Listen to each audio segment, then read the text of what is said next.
was gone and now I'm back. Wow. Okay, I'm gonna change that title.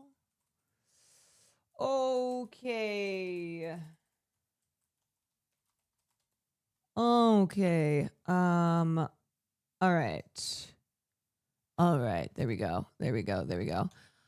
So here's what I was thinking while I was doing the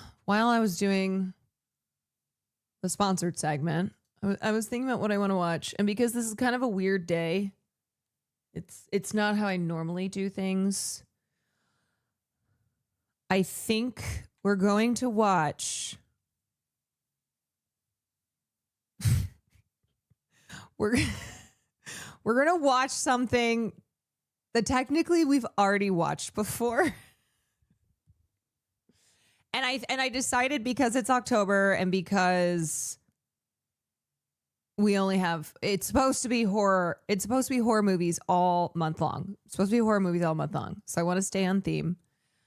And we are going to watch, I love how many of you already know. No, we literally just watched The Faculty. We're not gonna watch The Faculty again. We just watched it. We are gonna watch Jennifer's Body.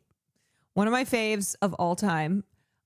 Technically we watched Jennifer's Body, but it was like 2 years ago, and it doesn't matter because it's a movie that I will watch over and over and over again, and I think you should as well. So also, the other thing is, not everybody saw Jennifer's Body when I did it the first time, because that was 2 years ago, and we've got new community members. So for some of you, you probably have never seen it, even if you've been in this community for a while. And if you saw it last time, that's okay. You can watch it again. Woo! I'm so old. I saw this shit in theaters. I also watched this. No, did I? I can't remember the first time I saw it. This is one of my films that my friends and I in high school watched all the time. It was like Jennifer's Body, Jawbreaker, Rent, Teeth, just these great horror teenage drama classics, cult classics that we watched over and over again. We're still doing movie night. Yes. So I just kind of changed things around because I had sponsored segment. So I was like, I'm going to do sponsored first, and now we'll just have a cozy film night to end the stream. So I'm going to start off by pulling up our movie rolls so we can go get situated. Nope, that's not what I want. Video killed the radio star. What? Oh, there we go. Yep.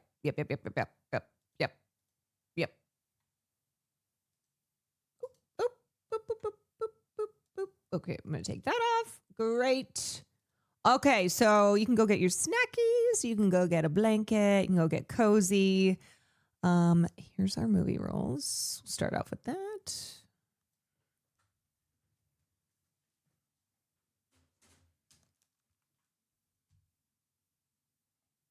Don't forget to get something to eat. Delicious meat and nutritious meat. You can't beat my meat for a special treat. Sucking on me is really neat. Don't be a jerk and don't be a fool. Be a good neighbor and follow these rules.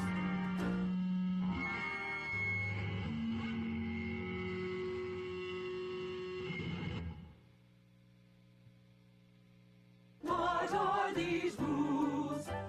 Remember to keep your shoes on at all times. Don't pull your penis out unless you really need to. Indecent exposure is a class 2 felony.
Is this movie safe for workish?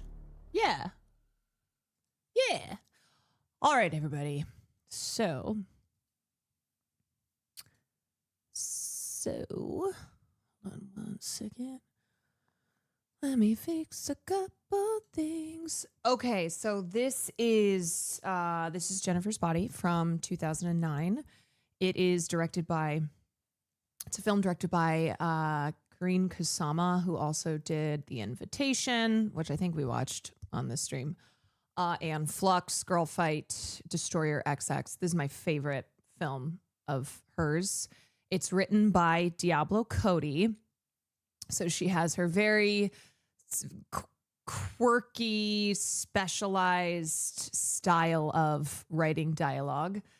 And it stars Megan Fox and Amanda Seyfried. And when this film came out, and I'm probably not going to talk about this as much as I did last time, also because I'm just, want to be cozy. But when this film came out, this was in like the height of Megan Fox hot girl fame, because she had done Transformers. And the way this film was marketed, it was marketed towards young men, where it's like, ooh, you like Megan Fox, right? Well, you're going to love Megan Fox and Jennifer's Body. And they just it was the wrong audience. It was the wrong audience. And people saw the film and were like, a lot of who it was targeted towards saw this movie and went, what the hell? The Snark, thank you for the 5. Give it 5 gifted subs.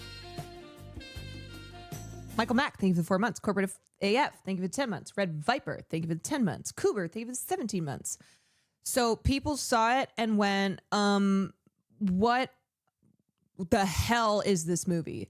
But for those of us that got it, we ride or die for this film. This movie is for queer women.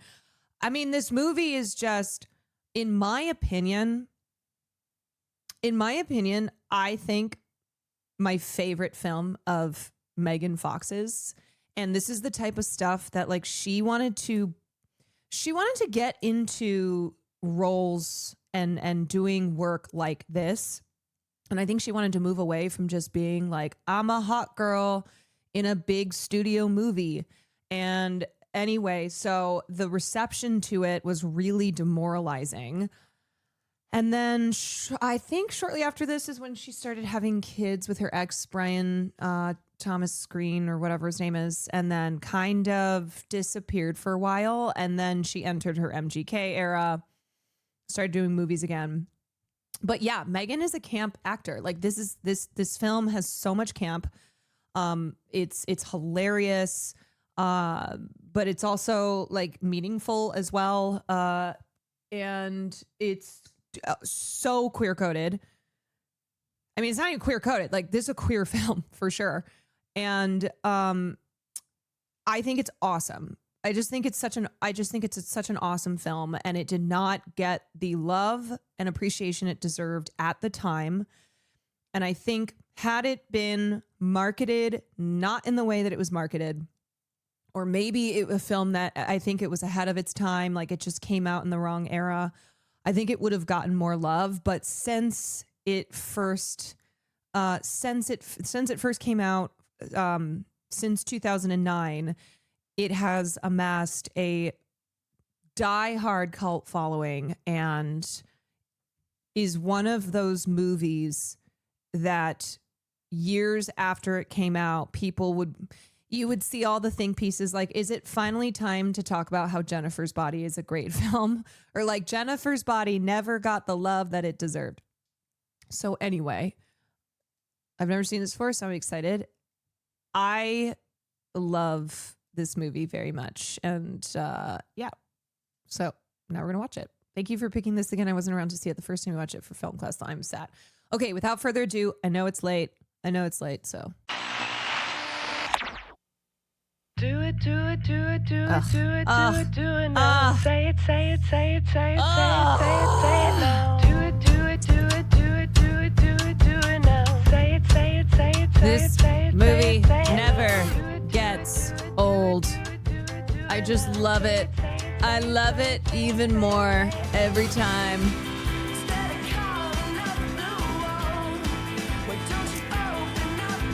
Yeah, amazing soundtrack.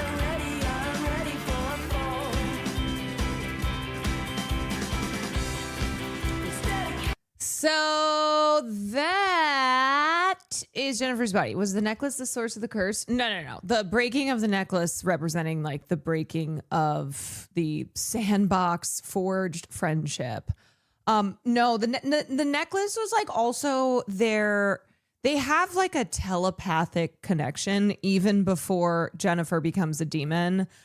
Like when Jennifer comes to pick her up and she senses she's there and Chip's like, whoa, that's weird. Anyway, yeah, it's symbolic. It's symbolic for their whole relationship. I don't get how this flopped. Okay, so I will explain again because when this film was Karine Kusama, who directed it, and Diablo Cody, they were very clear in what this film was going to be and who this film was for. But it was the studio who marketed it. And if you remember, there was a picture of Jennifer and it said hell yes on the chalkboard. And she's sitting there in like a sexy little school outfit. She's got her legs. Like, I remember that poster. And then the kiss scene was a scene that the studio really zeroed in on. They're like, oh yeah, this is going to get the 18 to 27-year-olds to the theater. And at the time, Megan Fox was in peak a hot girl Megan Fox era, and she was just seen by the industry as a way to sell sex. And also because she was so objectified, she was not taken seriously as an actress. The response to this film was especially cruel towards her. It was almost like critics didn't give this film a chance at all because there was just a lot of bias against Diablo Cody because people were like, Juno was just, there was starting to be some like backlash to Juno of like the dialogue being schlocky, of like, oh, she thinks she's so cute and precious with her dialogue. She's just a one-hit wonder. So there was like definitely misogyny towards both Diablo Cody and then Megan Fox, who they're like, oh, Megan Fox is just a hot girl. Like no wonder this movie was a disaster. And so they marketed the film. Diablo and Karine and Megan and everyone who was actually involved in the film, they really wanted women, like young women and just all women, to go see this film. And a lot of women still saw it. I think like 50-something% of the ticket buyers were women, but it just, not enough women, I think, knew about this. Like, this was a film where teenage girls would have driven the success of this movie. And I remember being a teenager watching this for the first time. And I remember thinking like, oh, isn't this film just like a sex fantasy for boys? Like, I'm not interested in it at all. And then my girlfriends and I we just put it on one night, having a sleepover. We always sleep in your bed when we're having slumber parties. We were having a sleepover, put on the film, and I was like, this is not what I thought at all. This is not what I thought this movie was going to be whatsoever. The studio marketing was so bad at its obviousness and its way. It was trying to aim the film towards horny dudes, and it just was not good in that way. Everyone was poorly perceived in the way they tried to make this film well. Yeah, and so that is why the film was such a commercial disaster. And then critically, because, this was still the early 2000s, critics very much viewed films like this as meant for young men. And so rather than look at this film on its own merits and consider like, oh, okay, this was marketed for men, but actually this is a film that I think is really appealing for women, and choosing to watch the film with that understanding, they just rejected it.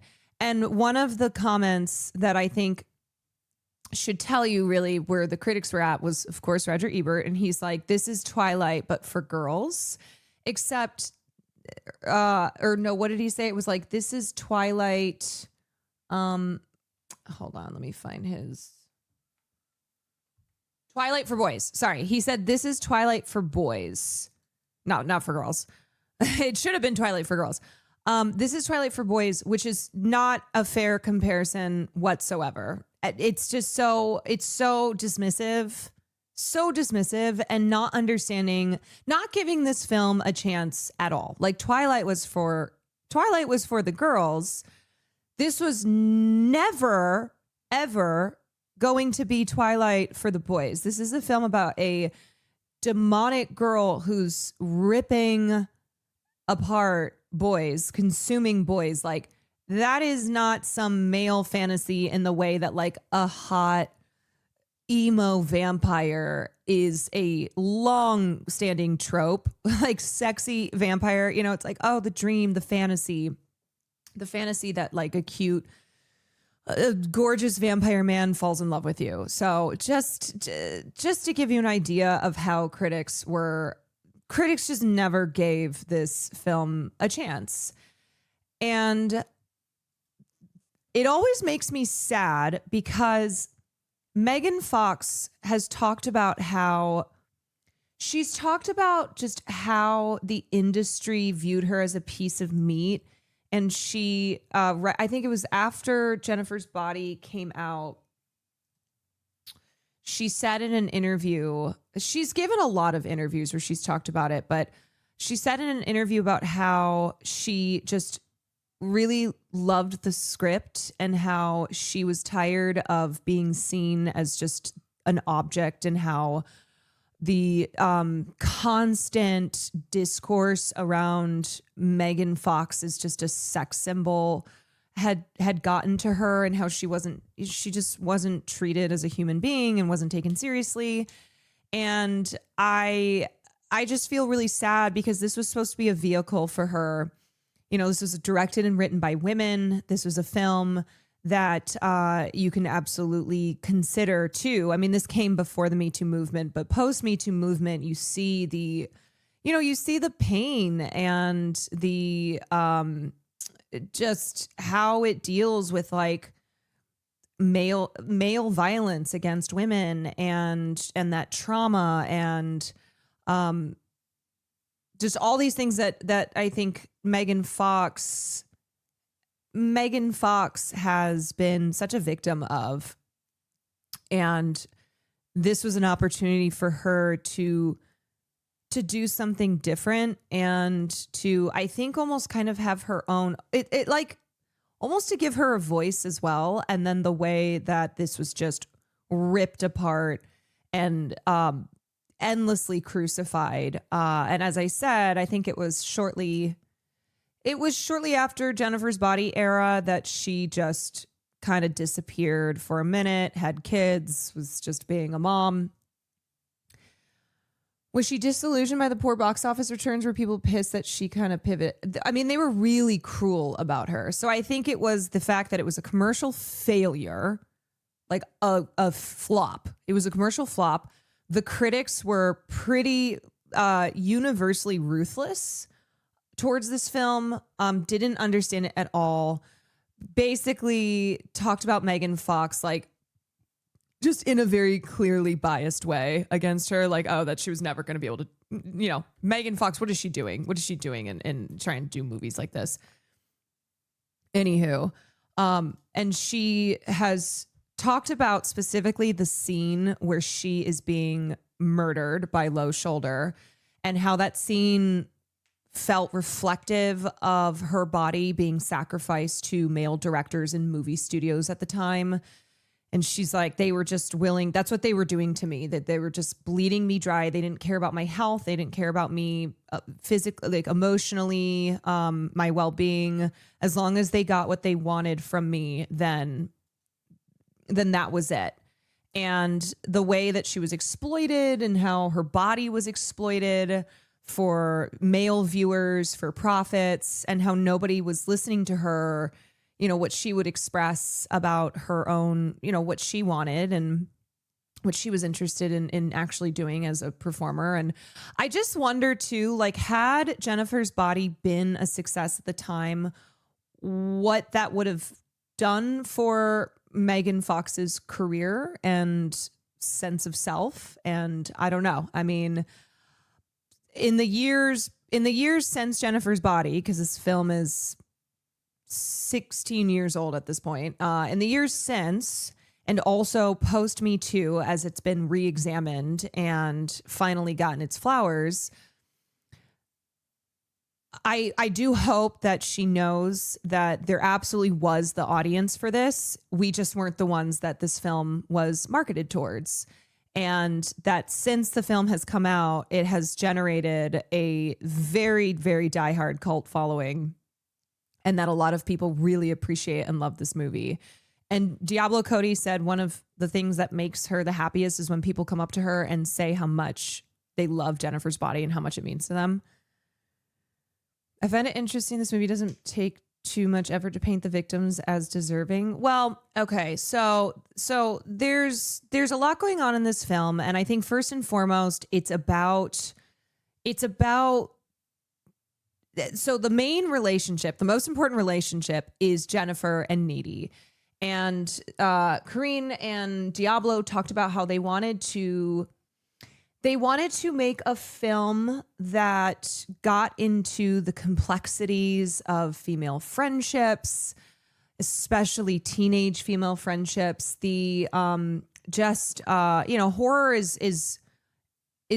horror has always been a vehicle for examining femininity, like to being a woman in this world, and how there's a lot of fear of the female, and that just with all the just all the turmoil that young women go through. A lot of slasher films, with the final girl often being like a teenage girl, and they're just being they're just being a lot of just horror really being a metaphor for the female experience often, and that there's a lot of just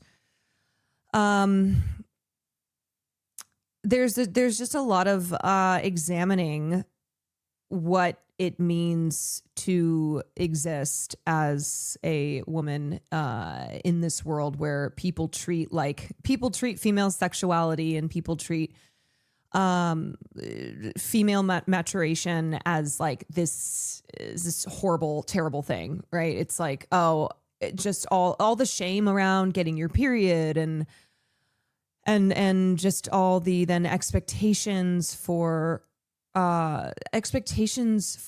women and the way that they are preyed upon and all that stuff. So they wanted to make a film that that got into that got into that got into kind of the wait, I can't remember where I saw this quote one time, but it was like, every gay girl has always had like a weird friendship when they're growing up. And so I think the kind of repressed sexuality, the repressed sexuality, like obviously this film is so queer coded. I go both ways. I Thought You Only Ate Boys. The relationship between Jennifer and Needy as this like strange, but also familiar as well. And there's definitely the power dynamic, and there's a lot of things where even if you're straight, even if you're a teenage girl who's not queer, there's still a lot in their relationship that I think resonates. And I did not have a sister, so I was always confused on what was normal for girls that are friends. Yeah, and I think it's really confusing. Like, I think female friendships when you're that age are very confusing whether or not you're gay, when you are gay or when you're just discovering that you're queer, it adds that extra level of what the hell is going on. Like when Needy goes, what the fuck? when she and Jennifer are making out, she's like, what the fuck is happening? Which I think is not just in relation to the fact that Jennifer has told her that she's seen Jennifer like do really crazy evil things, but because suddenly she finds herself making out with her best friend. I didn't even realize I was queer because I just assumed it was the normal shit everyone felt. Can you elaborate on what it was that Megan Fox was unhappy about? In the movie, or what I was talking about with like how the studio system just exploited her and how she was so objectified and not taken seriously and not treated as a human being. And so when she read the script for Jennifer's Body, she just fell in love with it and was like, this is the type of film that I've been wanting to do. For people saying some of the men didn't deserve, yeah, true, but in a lot of horror films, women get killed willy-nilly without deserving it either. Well, I think the other thing, too, is a lot of the men that Jennifer ends up consuming, I think the purpose, like the point there is that these guys want to go have sex with her. They don't care. Like they don't know anything about her personality. It's not a like trying to get to know her. It's just they see her for her body. I mean, the film is called Jennifer's Body, which is why it feels so meta that it's Megan Fox. And that's why I've always felt sad about it, because I think it was a really personal film for her. Jennifer's Body, but also Megan Fox's body. And even Chip, I mean, the fact that Chip is like hates Jennifer and is always talking about how she's evil, and then Needy tries to tell him that he's evil. I'm not saying Chip like deserved it, but I'm just saying I think the commentary there was just kind of the willingness of men to go along and just wanting Jennifer's body, right? Like everybody just wants Jennifer's body. And then Jennifer turns around and is like, well, now I'm going to literally eat your body. She doesn't have jealousy for people who Needy likes or Needy because she wanted. Yes. And then there's that element too, where Jennifer. So I think you can read it a couple ways. Some people think that Needy is in love with Jennifer, and Jennifer exploits having a friend who she can make her do anything. She can control her. She can manipulate her. Other people read it as Jennifer's in love with Needy, and Needy is just in awe of her. She's everything that she wants to be. And then other people read it as like they're both queer, that they're both. There's a part of them that's in love with the other, and Needy's just hella confused. Yeah. And so I think that confusion and kind of that push and pull and those dynamics between the two, I think that's all. I think it's all there. It's all there. Could be a little bit in a way. I go both ways. They go both ways. Do you think the poor reception of Jennifer's Body was the main reason Diablo Cody seemingly didn't have a more prolific career?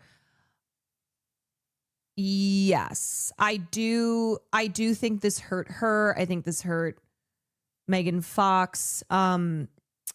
Diablo. And again, there was already the assumption that Juno was a one-hit wonder, and that Diablo Cody's actually, she doesn't have it, and she's not as great as everybody says she is. I mean, she won the Oscar for writing Juno, and so she came onto the scene and was like this huge success, and then there was a backlash towards her because of that, and then people were like, actually, I think Diablo Cody has been fooling us all, and then Jennifer's Body comes along, and people used that as like evidence that Diablo Cody, they're like, see, we told you that she was just a one-hit wonder, and that was just a fluke, and actually she just sucks.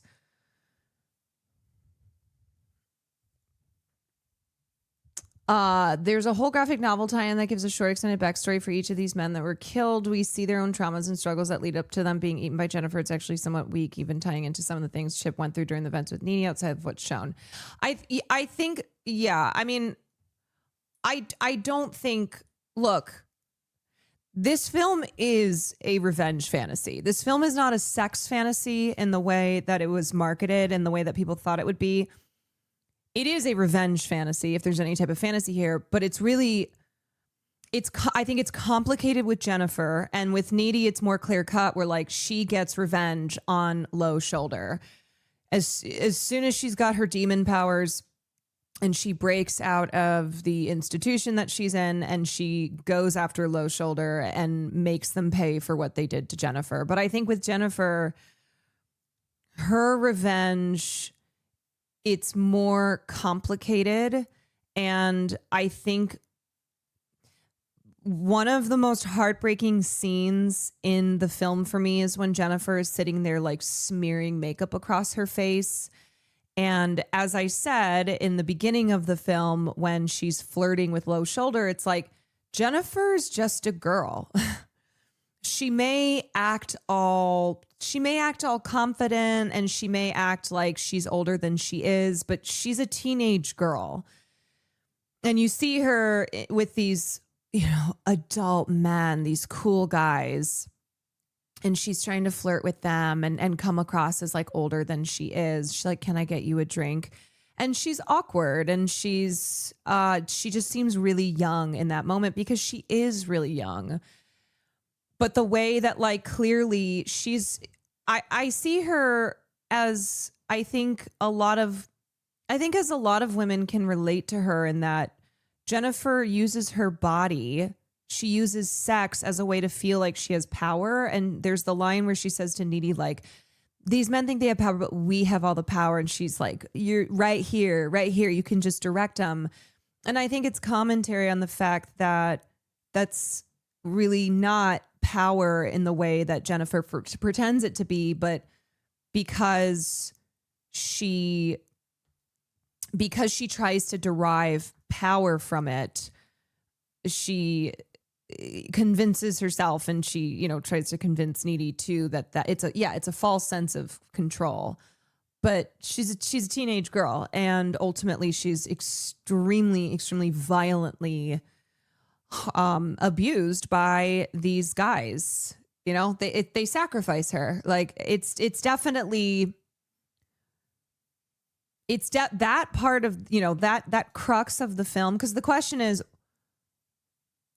question leading up to the reveal when Jennifer sits on the bed is what happened to Jennifer. What happened when she got in that van, and the final shot before the van drives away is Needy looking at Jennifer and Jennifer looking at her, and there being this just very foreboding sense of something bad is going to happen. And so the question is, what happened to Jennifer?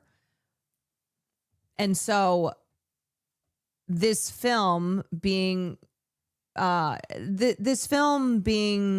looked at differently post Me Too,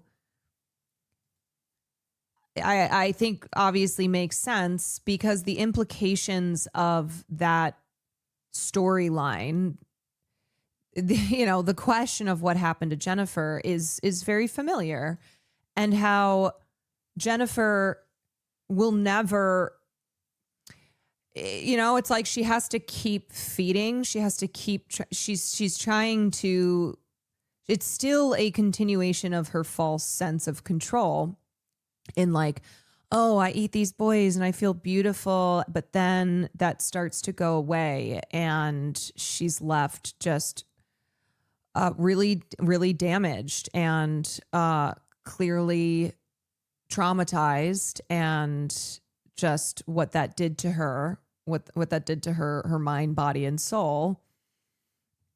And how I think that's why like kind of the revenge aspect for Jennifer is more complicated, because I don't know if she ever, it's basically like no amount of consuming the boys that she goes to school with is going to is going to fix the horrible thing that happened to her. Jennifer thinks her power can only exist within this narrow form, her sexuality and sex appeal. Yeah, and how she, with each of those men, she just is like, you know, come here, like just offers them her body. And they're like, yeah, great. Oh, awesome. And then she rips them apart. I understand the ending now where Needy has the power Jennifer wanted, but without the need to eat people. Yes. And Jennifer's also full demon, and she doesn't have, I think, free will in the way that Needy has at the end, because Needy is still a human. She just has certain demon traits, and that's why she's more, she's more focused and has her sights set on like who she's going after to get revenge for Jennifer and for the town, and just fuck those guys up. What's wild is that the more snobbish critics like Ebert, Travers, and A.O. Scott like the movie, but every other outlet hate it. Well, I think Roger Ebert liked it more than other critics, but he was still dismissive of it. They still like, he's still with the Twilight for Boys line. Clearly didn't understand what this movie was supposed to be and who it was for. And from Needy's gaze, this consumption process looks beneficial on the surface at first. Glowing skin, hair, etc. And the brilliance is how that fictitious power gets deconstructed before her eyes. Yeah, so this film, look, it is fun. It is campy. Diablo Cody says that she wanted to make a slasher type film that drew from the genre, but also subverted things and also felt fresh. And that it was, she wanted to make a fun popcorn film, but also with some weight to it.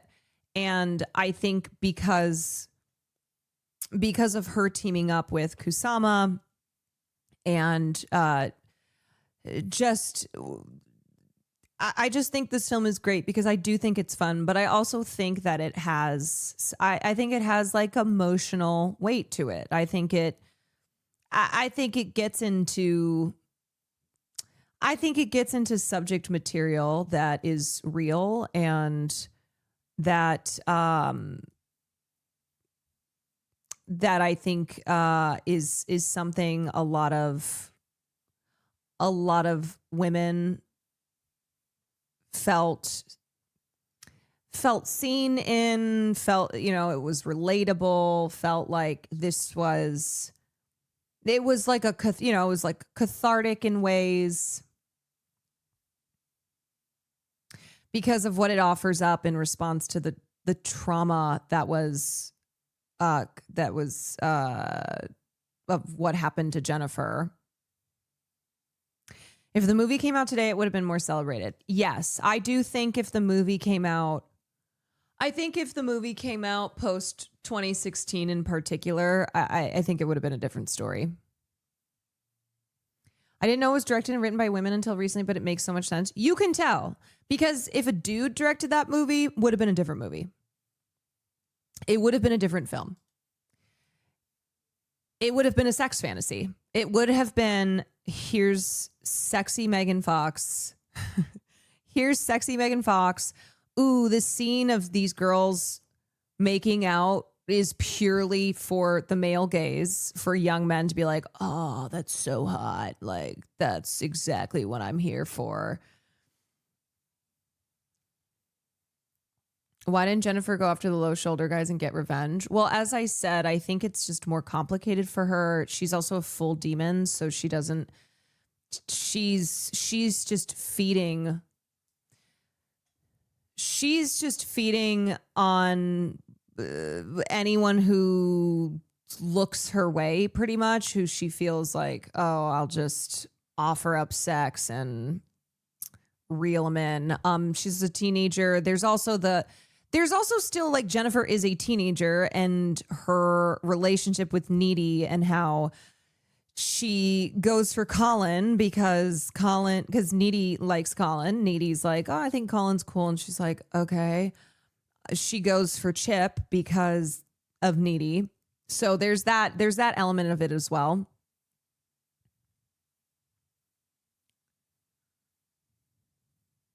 Is there any inspiration here from Let the Right One In? Oh, I don't know. Maybe. I mean, this film, I think, I'm sure that I'm sure that it has had an influence on other female horror directors. I mean, it's had a huge influence on pop culture, like lots of songs about Jennifer's body, people just dressing up as Jennifer, it really reaching icon status. I read it as she probably was afraid that if she killed them, maybe the spell ends and she dies, but also an allegory for how victims are afraid to face their abusers. Yeah, I think you can totally read it as Jennifer is deeply traumatized and doesn't know how to direct, doesn't know where to direct that pain and how to heal in any way from what happened to her. I think it's interesting how the kisses they have with men are fine. They're not bad, but there's this focus on their kiss together. The tension of it is built much more. It's visceral. Yeah. I think Needy basically settles with Chip because Chip is nice and Chip likes her. And I think he's the safer choice. She feels like he's the healthier choice. It's like, Chip is fine, you know? Chip is fine. But that her connection to Jennifer is really the real relationship in the film. And that's why I'm like, look, I don't think you have to be a queer woman to relate to parts of Jennifer and Needy's relationship. I think there is something with a lot of women, myself included, have expressed that their connections to women, friendships, relationships with women are usually much deeper. It's a different type of connection than with men. And so the kiss was the kiss was supposed to be a very profound moment in the film, and Corinne and Diablo knew people were going to sensationalize it. And they're like, yeah, I mean, I think the sexual energy between these girls is authentic. And I think it's supposed to speak to like their relationship being very intense. But it's not, this wasn't supposed to be like, oh, let's have these two hot girls kissing just to kiss. Like there's a reason for that scene.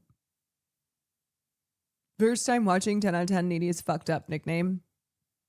And I also think that speaks to the power that that Jennifer exerts over Needy and wanting to just always have her needing her.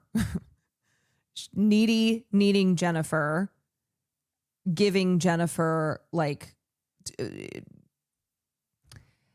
just giving Jennifer again a sense of control and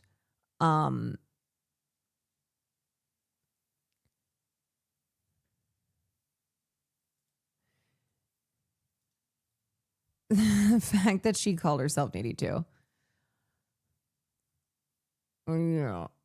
Wheat Potato, thank you for the 25 months. Tracy, thank you for the 14 months. Do you think she goes after guys Needy like because she let her get in the van and didn't do anything to stop the men? No, I don't think that's probably the first time that Jennifer has gone after a guy that Needy likes. I think you can read it as Jennifer is in love with Needy. She doesn't like Needy being with any of these boys because of her, just because of her intense her intense need to have Needy, but also to be in control of her. She doesn't want to feel like she's losing Needy to one of these boys. Also, I think that I think that's something too. I mean, I had a friend, my best friend in high school. There was this guy who really liked me. I did not like him, to be clear. This was not something that it was not expressed both ways. But this friend of mine who I no longer was friends with later on had nothing to do with this. This was just one piece of the like, oh, that's who this person is. She had a boyfriend too. She had a boyfriend. And she went after this guy. And one night, my other best friend and I, we had asked her to hang out. She's like, oh, I can't. I'm sick. And we had a feeling she was hanging out with him. And we drove past the house and his car was there. Now, I do not think that she was in love with me. There was not that element there. I think that was a power thing. That was an insecurity thing. That was mean girl shit. And so it's not something so what I'm trying to say is like, I don't think this is just something where if you are queer that that you have like, that you do this shit as a teenage girl. I think it's just the complexity, the just female friendships, especially when you're that age, being complicated and weird, and there's like competition and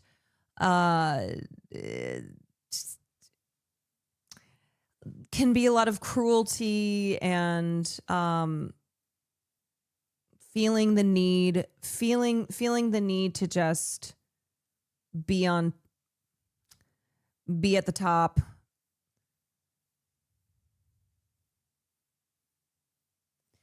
Going after the lead singers, her chasing power through the validation given to women based on what man desires them. And that can also be a queer woman thing where you don't pick men based on what you like, but what you think is expected of you.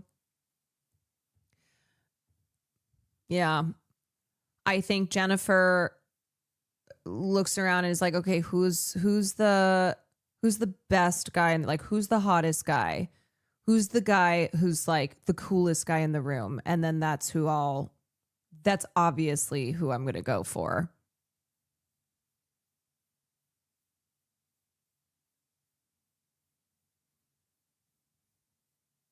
Didn't Needy say Jennifer was a bitch to her when they were younger? I mean, they go back to the sandbox. And I think the thing with them is that Jennifer was always the one in control. She was the one who dominated. She was the alpha. It was like whatever Jennifer says goes. And I think a lot of people can relate to kind of being maybe the needy in a friendship where maybe the person you're friends with, like, you can't even believe you're friends with them. Oh, they're so pretty. They're so cool. I can't believe they'd be friends with someone like me. And it can turn into something toxic. You know, it can be a toxic relationship because of that power dynamic. Do you have a list of all the movies shown in film class? We do. We have a list somewhere.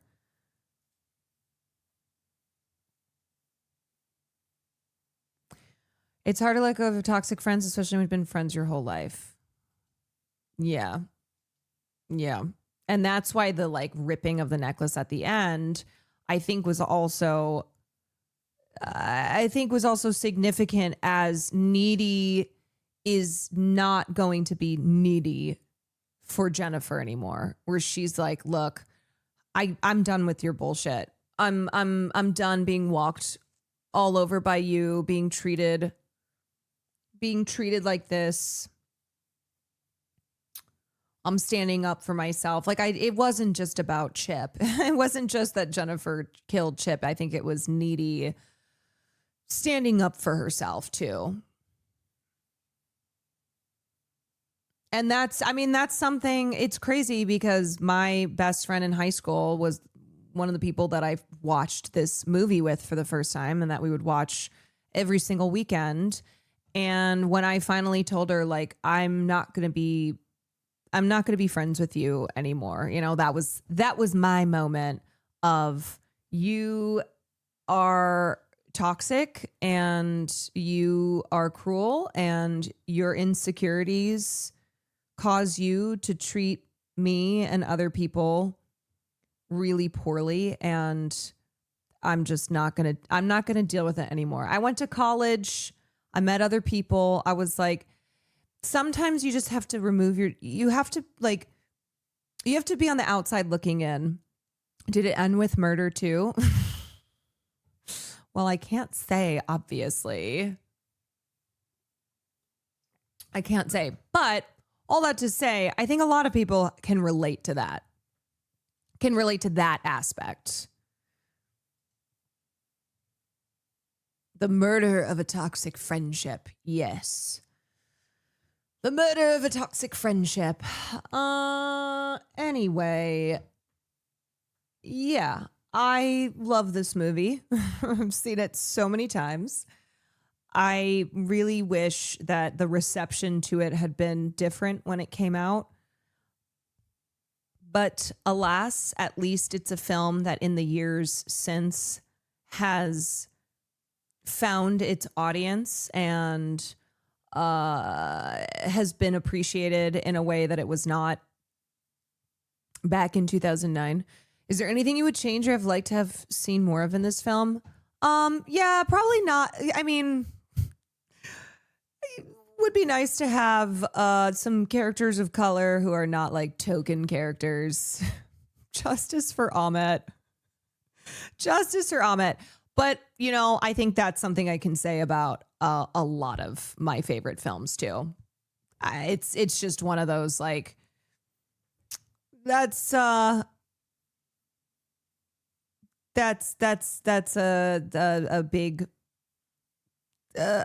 big component of most films is the lack of diversity or having diverse characters.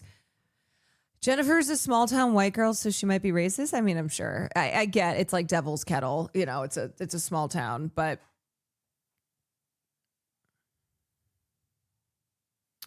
I did notice nobody looking like me in the film. Yeah, I mean, it's not that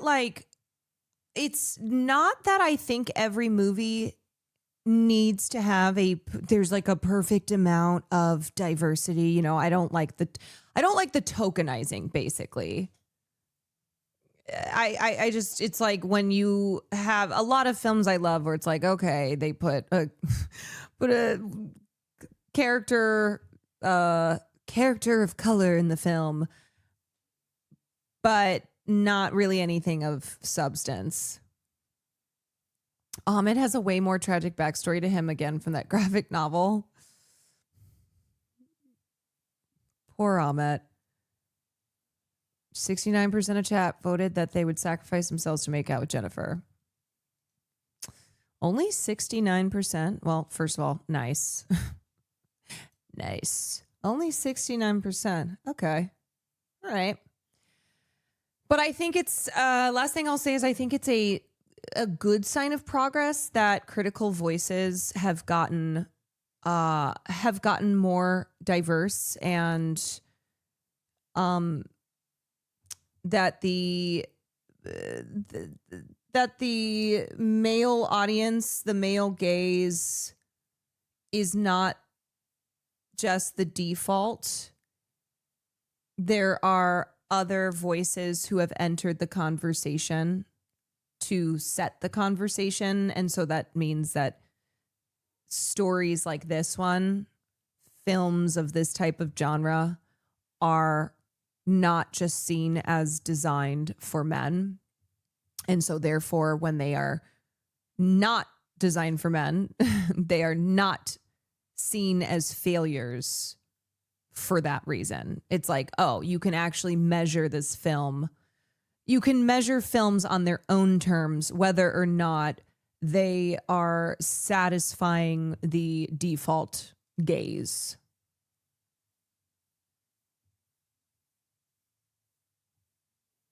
There needs to be a balance between representation and making a checklist. Yeah, I agree with that. All right, y'all. I'm pretty tired. I'm pretty pooped. I'm gonna sign off.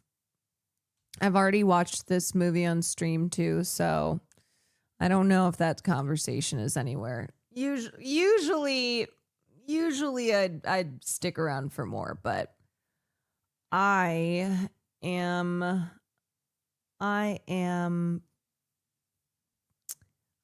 ready to call it a night, and I think that was a good way to end the stream. So thank you for joining me. Thank you for supporting the sponsor earlier, W Ghosts of YOTEI, W PlayStation.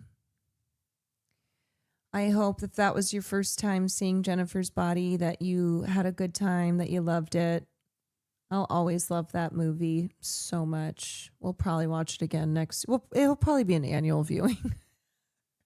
Maybe that'll be our community's thing. It'll be an annual viewing, and maybe next time I won't get slapped with a sexual themes classification. I got the warning email.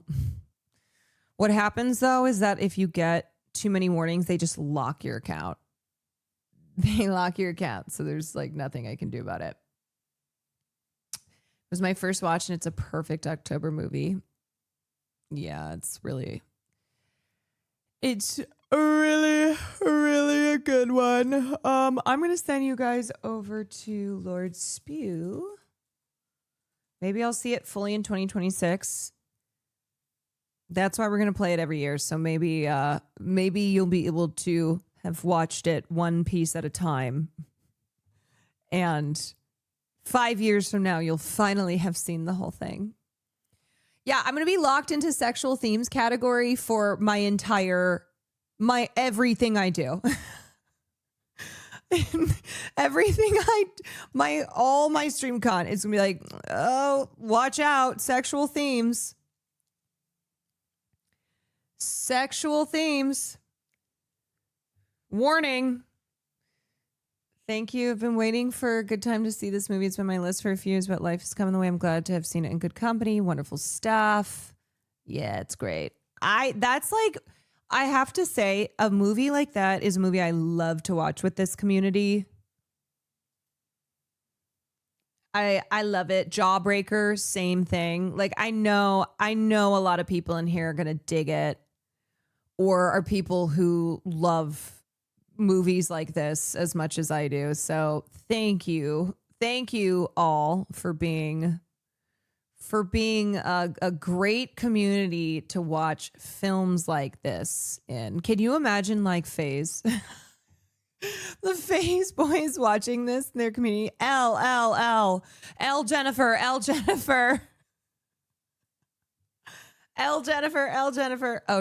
Oh shit. I did the wrong Lord Spew. Oh my God. Lord _ Spew.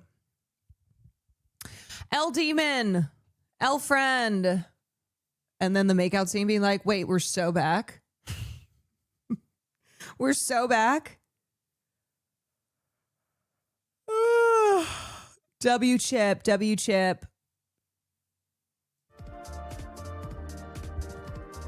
L low shoulder. Or just L O shoulder. All right, y'all. I think I'll see you tomorrow. Pretty sure.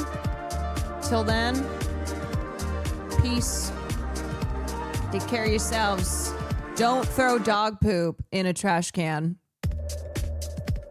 Don't throw dog poop in a trash can, because you never know who's watching. And you never know who's going to record you and put you on a platform like Facebook. So just a little advice from me to you. All right. Good night, everybody. Later.